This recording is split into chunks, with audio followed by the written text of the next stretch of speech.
Okay.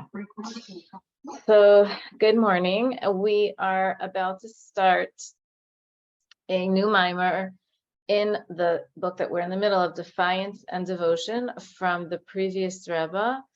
There's a link to it on the Chabad.org website. If you are in the book, we're going to be starting on page 54. It's actually, this is a very short, 2-page thing. We'll finish today, and then we'll probably start the next mimer as well. But this is sort of like a speech almost. This mimer is Yehi, Havaya, Elokeinu, Imanu. And if you are following the link on Chabad.org, then it's the second mimer in the series. They have each mimer as a separate sublink from the link in the email that I send out. If you open that up, each mimer is in a separate sublink, and we're on the one Yehi, Havaya, Elokeinu, Imanu. It's the second mimer in the series of Defiance and Devotion.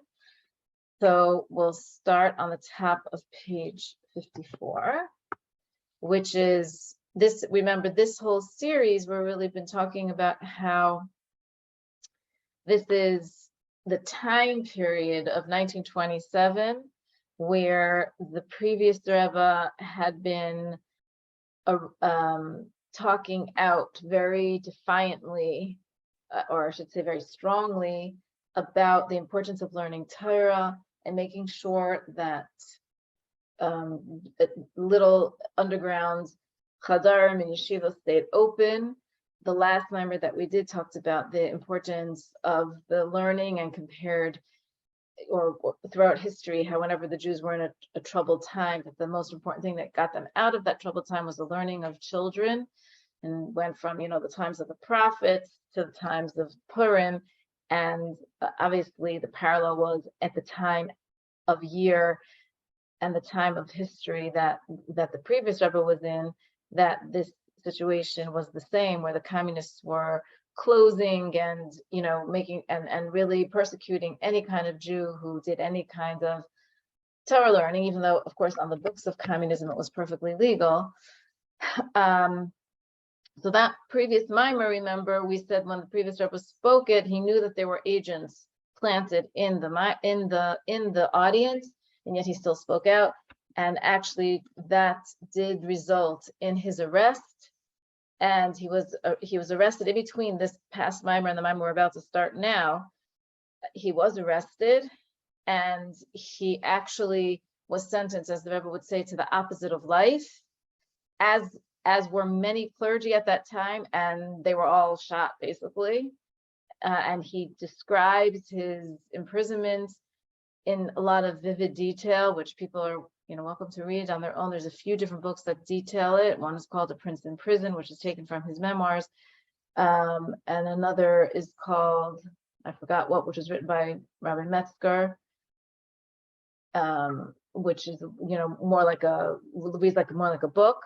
But there's horrific details about how he was treated and so on, and the fear tactics that the communists used and the torture tactics that the communists used to get people to confess to things they never did. So, and that time period between the last mimer that we learned and right now, that's what happened for the ensuing months. In other words, it was Purim Katan, which is Adar, which is March, let's say, and this particular next mimer takes place in Tammuz, in the summertime. So for those months in between, that is when he was imprisoned. And now, at this point in time, this is his address to his Chassidim after he was freed from the imprisonment where he was sentenced to the opposite of life. He was commuted to exile to the city of Kostroma. And as we're going to read right now, he's addressing the Chassidim on his way, basically from prison to Kostroma at the train station. So this is his public address at the time. So we're just going to read that. So on Sunday, the 3rd of Tammuz, having just been released from incarceration and capital sentence in Leningrad, the Rebbe Rayat stood on the step of the train that was to take him to Kostroma, the city to which he had been exiled. He turned to the many Chassidim who accompanied him to the station, and in the course of his farewell blessing said loudly and clearly this message, basically. Now, the 3rd of Tammuz we know it became a very important day for the Chassidim of this generation. Throughout history, the third of Tammuz has always had the spiritual energy of something of freedom, of like breaking boundaries. It was the day that the sun stood still in the battle of Yehoshua, so it broke the boundaries of nature. It was the day that the previous Rebbe was freed from his incarceration with capital sentencing to go into exile. So it has this sort of perspective or personality, I guess you could say, for this day. And on this day, this is what the previous Rebbe said to the Chassidim, as he said, at the train station. This is, we ask God, blessed be He, may Hashem, our God, be with us, and He will indeed be with us. As He was with our fathers, may He not forsake us and not abandon us. So that's how he started. That's the pasuk that he started his address with. Obviously, it would seem that he felt that Hashem was not forsaking him in a certain sense, obviously, going from the extreme of the torture that he was going through and also the capital sentencing that he was released from. And yet, at the same time, he was looking towards exile for many years, which he didn't know at the time, but was going to wind up being only a few days. But at this moment, it was a many-year sentence, and many people did not survive exile. It wasn't much better than prison. And the Rebbe's own father died in exile, and the Rebbe said he instructed to put on his tombstone, on his matzeva, that he died of his sufferings, that he had been mistreated by the communists. So it wasn't like, oh, exile was a piece of cake. It was better than being in prison under capital offense, but it wasn't like this was a simple situation he was going into. So it seems this pasuk is both a thank you and also a plea, right? Like that Hashem should not forsake us or abandon us in the future either. And He did not forsake our fathers, right? We cannot be compared to our fathers, for they were characterized by Mesiras Nefesh, literal self-sacrifice for the Torah and its mitzvahs. Now, of course, that's a very hard sentence to understand for us, because it certainly seems to us that the previous Rebbe is exactly doing that. And the Chassidim in his times were exactly doing that as well. So I guess that's a statement of humility, and perhaps the thought that the people before them had to do even more than they did, although it's hard for us to understand that from our perspective. How much more could he have done? This is reflected in the well-known statement of one of our holy forebears when the former regime tried to force the rabbis to institute reforms in Jewish education and the status of rabbis and the rabbinate. So this is from his father, the Rebbe Rashab. If you look at the footnote, it says this is from his father, the Rebbe Rashab, because there was a time during the time period of his father that the regime tried to force the rabbis to change the way that Jewish education was happening, because they wanted to become according to the law of the land kind of a thing, and the status of rabbis and the rabbinate also, that it shouldn't be done according to Torah. So this is basically from, if you look at the footnote, it says Sefer Sichas Harsham describes the stance taken by the Rebbe Rashab at the 1910 Petersburg conference alluded to above. Stolyapin, the minister of the interior, had threatened there that if his demands for reform were not met, he would initiate pogroms throughout Russia. So that, and threatening to initiate pogroms throughout Russia was not an idle threat. And it wasn't something that took a lot of coordination or effort either, because all that meant was giving the peasants and the inhabitants of the cities and farms and so on permission to attack the Jews. And they attacked the Jews even without permission. So if they had permission, it wasn't like it was going to require a lot of effort on Stolyapin, Yimashmo's part. He could do it in 1 second, and it would have been a very simple thing and they did. It wasn't like this, that wasn't happening. In response, the Rebbe Rashab addressed the above quoted speech to the rabbinic leaders present and concluded, "Our strength is the strength of Torah. We have no other strength. Fellow Jews, do not desecrate the name of heaven, sanctify the name of heaven." There was an immediate uproar, but the assemblage voted to defy Stolyapin, which has its own story to it. So that he's sort of calling on the whole situation that happened with his father and the education that he got at his father's feet, really. And his father actually dedicated him to continue his work when he was a young person. I think right after his bar mitzvah, took him to the grave of his forebears and sort of said he's initiating him into this work. And he enlisted the previous Rebbe's help as a young person to do many things. In fact, even with the Staliyapin, there's a story, but there's so many Mesiras Nefesh, so many self-sacrifice things that the previous Rebbe did his whole life in the lifetime of his father. And here, as Rebbe, he is reminding everybody of what his father had done and sort of carrying on that same torch. So this is from his father's speech at that time to the rabbis. I guess what he was trying to encourage them to defy Staliyapin. So nevertheless, all the nations on the face of the earth must know, our bodies alone were banished into exile to be ruled by the nations of the world. Our souls were never exiled, nor were they subjected to the rule of the nations. This became a very famous quote from the previous Rebbe, that they can never, no exile, no matter how harsh. And the previous Rebbe just lived through very, very harsh months and was about to endure in his lifetime many other things as well. And yet his statement to everybody is, they can only affect our bodies. They cannot affect our souls, which is our essence, right? We must openly declare for all to hear that with regard to everything involving our religion, the Torah of the people of Israel, with its commandments and customs, no one is going to impose his views on us. And no force has the right to subjugate us. Just say it as it is. With all the power of the Jewish stubbornness, right? There's a reason why we're called a stubborn people. This is the holy part of stubbornness. And with 1,000-year heritage of Mesiras Nefesh, we must say, do not touch my anointed ones and do not harm my prophets. So my anointed ones are usually a term for the children who learn Torah. Here it seems that it also refers to the adults who learn Torah. And do not harm my prophets.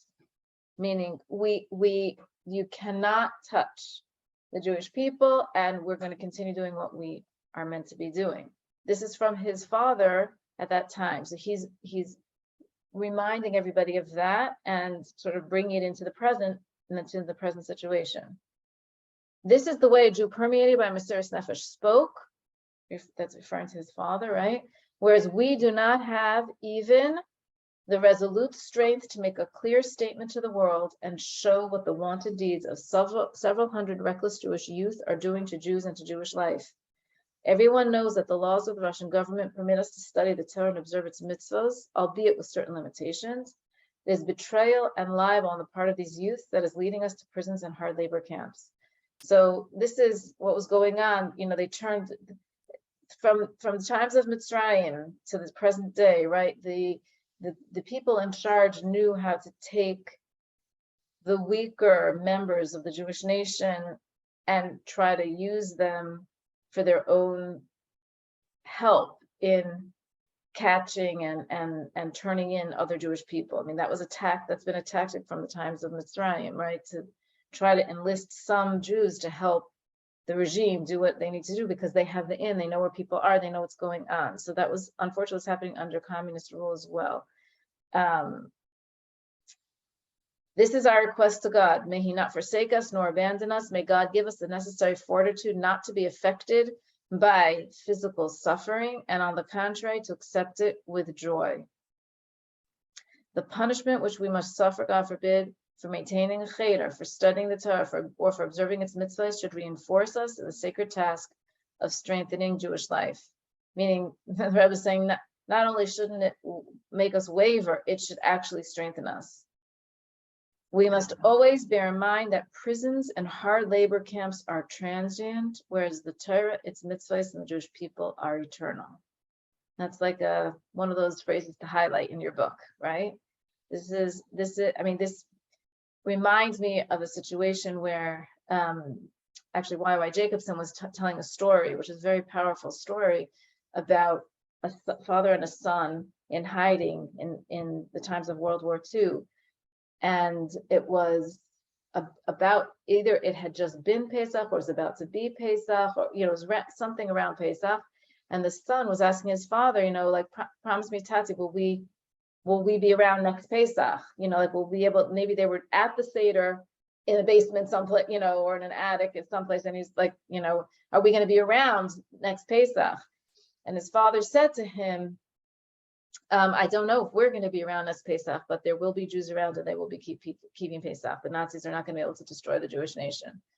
I don't know if it'll be us personally, but the nation will survive, which was such a very powerful message, which is the message here that the previous Rebbe is giving as well.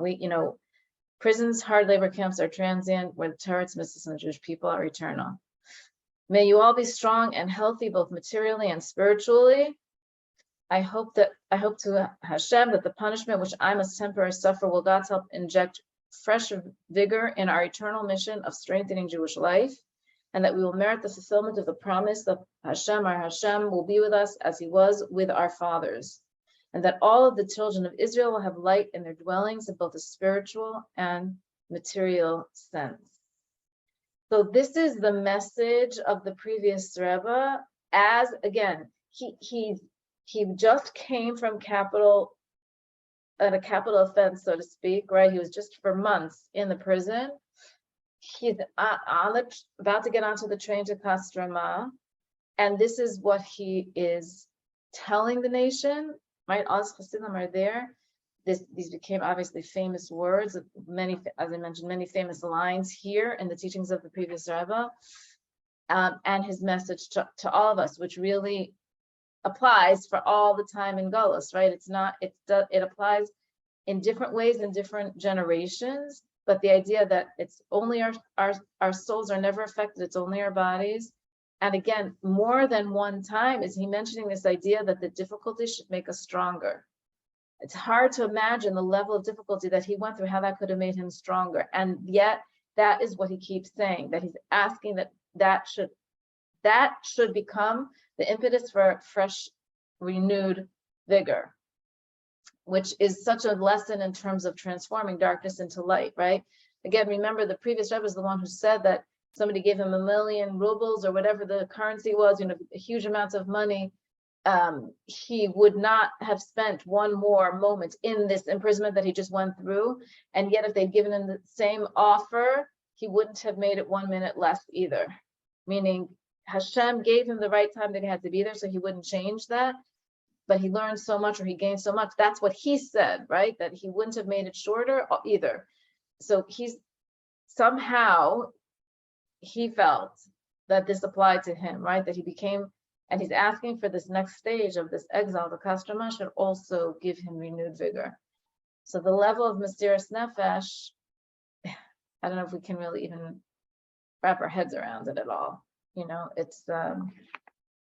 But this is his message of hope, a message of strength, that his Chassidim should not be worried or nervous. And I would imagine that anybody who heard the previous Rebbe say these words directly as he's about to get onto this train is themselves feeling injected with renewed vigor to keep on doing his work. He's not stopping anything or slowing down because of what happened to him, right? So this is probably the shortest mime we've ever done. I think we finished in 20 minutes. So before we go on to the next mime, which will take us much longer, right? Because again, this was a few moments. He had a few precious moments with his Chassidim when being put onto the train to go to Kostroma, right? Like very few moments. And this was his message. But I don't know if anybody wants to share anything before we start the next longer mime, which will take us a few weeks. But any thoughts? Can unmute and share thoughts. Good morning, Tova. I see you joined. It's nice to see you. I want to mention that on the Shabbos notice in Lubavitcher Rebbe of Illinois, they've been having write-ups the last 2 weeks about the Previous Rebbe's visit here. And it's from Rabbi Epstein out of New York, and it's like very nice history, Chabad history. So I just wanted to mention that. Thank you. That would go nicely with our learning of Speaker Chicago that we did last year.